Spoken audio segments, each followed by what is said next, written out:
Leo hapa na sample zangu 3 na panel ya 4, lakini kwa bahati nzuri hizi zote ni brand ya Citec, na tukianza na hii ni coil point, na mara nyingi coil point tunafunga kwenye milango ya kutoka nje au kwenye ngazi. Maana yake mtu wakati anakimbia wakati anajinusuru roho yake na moto, basi ataibonyeza hii coil point namna hii.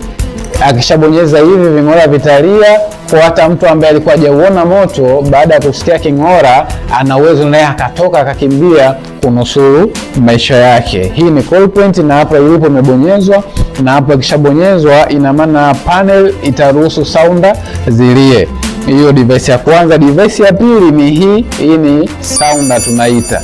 Sasa baada ya ile coil point kubonyezwa, hii sounder itaruhusiwa na panel kutoa sauti. Ikishatoa sauti, ina maana watu waliokuwa kwenye jengo hilo watajua mlio huu ni wa sounder, na hii sounder inapolia basi kuna tatizo la moto, na tatizo la moto likitokea, wajibu wetu ni kushuka chini kwenda kwenye assembly point. Hii kazi yake kutoa kelele. Hapa pia na device nyingine, hii ni smoke detector. Inakuwa hivi, ikiwa hivi maana yake hapa haifanyi kazi. Hii ni cover imezuiliwa, hizo wakati inafungwa site haijaisha, kwa tunafunga hii cover kuzuia vumbi lisiathiri sensa yetu. Lakini site itakapokuwa imemalizika, basi cover unaitoa. Ukishaitoa muonekano unakuwa ni huu.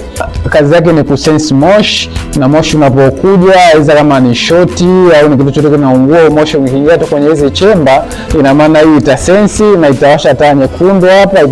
Ikishawasha taa nyekundu, itapeleka taarifa kwenye control panel.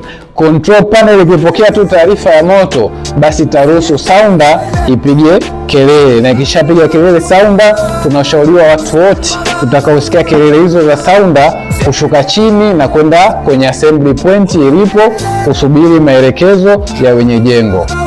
Nadhani leo tunaishia hapo, na matumaini yangu nimeeleweka. Karibuni sana na Juna General Surprise Company Limited.